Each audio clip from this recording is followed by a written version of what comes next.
Welcome back, everybody.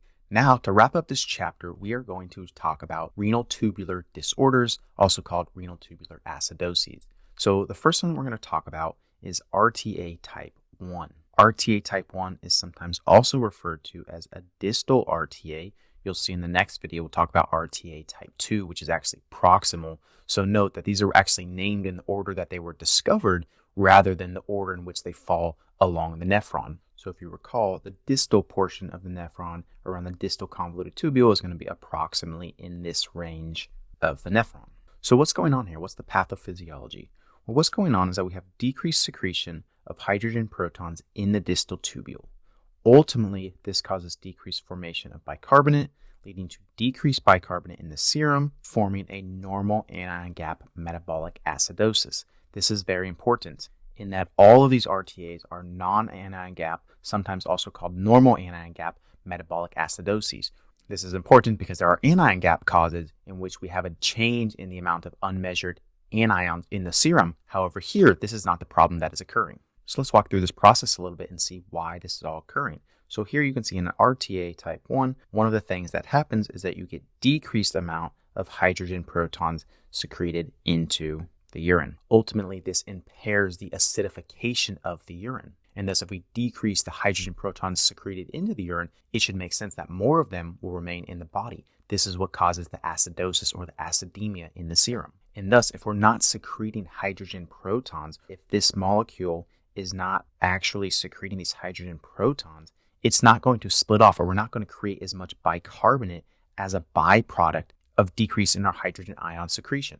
So overall, you'll see a decrease in bicarbonate formation, and thus less of it's going to get reabsorbed, and you'll have decreased amount of bicarbonate in the serum. So the key point here is that if we impair our ability to secrete hydrogen protons into the urine, we also impair the ability to reabsorb bicarbonate, because the process by which these molecules are either secreted or reabsorbed shares an earlier step in the pathway. So affecting one side of the pathway is ultimately going to affect the other side as well. The next thing that you can get with this presentation is decreased serum potassium levels. So why is that? The reason is that there's actually a couple more things going on here in the distal convoluted tubule and the early portions of the collecting duct. Remember in our nephron transporter section when we talked about the collecting duct, we had the alpha intercalated cells, but we also had another type of cell called the principal cell. And in the principal cell, we had a couple different channels. One was called the ENaC channel, or the epithelial sodium channel, which allowed sodium to pass right here. And we also had some other channels that would allow potassium or hydrogen protons to pass.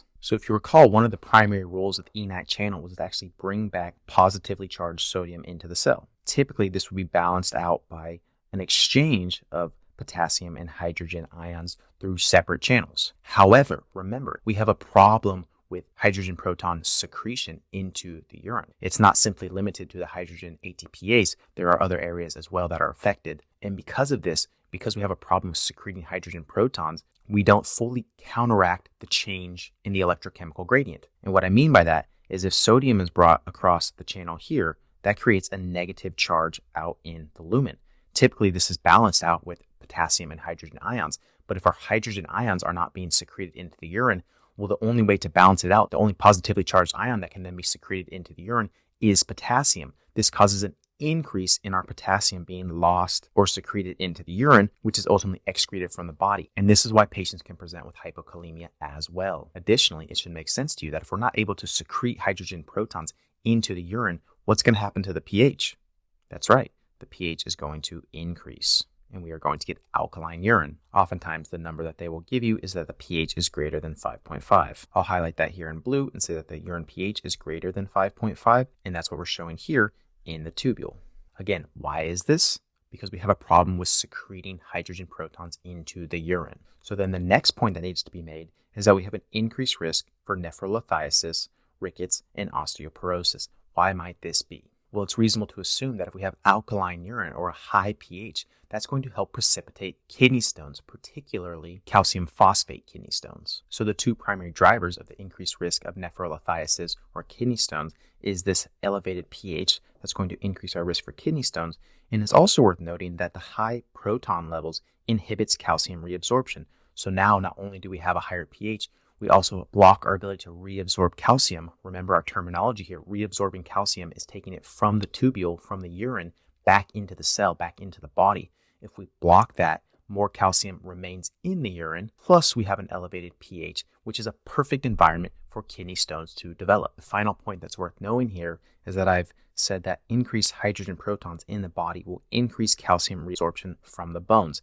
I've also categorized these as systemic effects versus local effects. Local things are occurring in the nephron or in the kidney itself versus systemic things are occurring in the entire body. So if we create a metabolic acidosis and we have elevated levels of protons in the body, this can actually cause bone reabsorption. The way I think about this is just if you think of having a really acidic environment, it kind of wears things down, it kind of breaks things down. And that's how I think about its effect on the bones. So these are the primary reasons, the primary drivers why type 1 RTA can actually increase the risk of nephrolithiasis and increase the serum calcium levels as well. So next we're going to talk about some common causes. I really just want you to remember two main categories. I think you'll find a lot of success answering questions if you remember these. However, there is a good sized list of things that can possibly cause type 1 RTA, but I want you to remember autoimmune diseases and medications for this one. So Sjogren's, rheumatoid arthritis, SLE. For medications, they commonly test about amphotericin B and analgesics. But I think the key here is to remember that there are a lot of things going on. And finally, the treatment for these patients is sodium bicarbonate. So think about it, right? If you have a patient who has significantly elevated acid levels in the serum, in the body, high levels of proton, what do you want to do to balance that out? You want to give them a base substance, right? So our sodium bicarbonate is working to help balance out the high levels of protons or the acidemia that's within the body. So to wrap this video up, I just want to share a little memory aid that I found really good success with for memorizing the different types of RTAs and keeping them categorized. So for type 1, we want to think about hydrogen protons. We just talked about in this video that the problem is hydrogen proton secretion and ultimately excretion from the body. And how do you remember that's type 1? Well, what's the first element in the periodic table? That's right, the answer is hydrogen.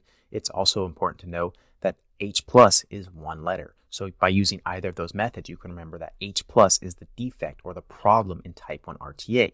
For type 2, we're now talking about bicarbonate. So we know the root word of bi is 2. So bicarbonate is 2, or RTA type 2. And finally, for type 4, this is sometimes also called hyperkalemic renal tubular acidosis. We say type 4 is more potassium. So type 4 rhymes with more, and we know it's potassium. So that's how I remember these, and I categorize these different things. Technically, yes, there is a type 3 as well. It's kind of a mixed presentation of different options. However, this is not something you are expected to know at this level. So hopefully that was a helpful video for introducing you all to type 1 RTA. In the next video, we'll move on to type 2.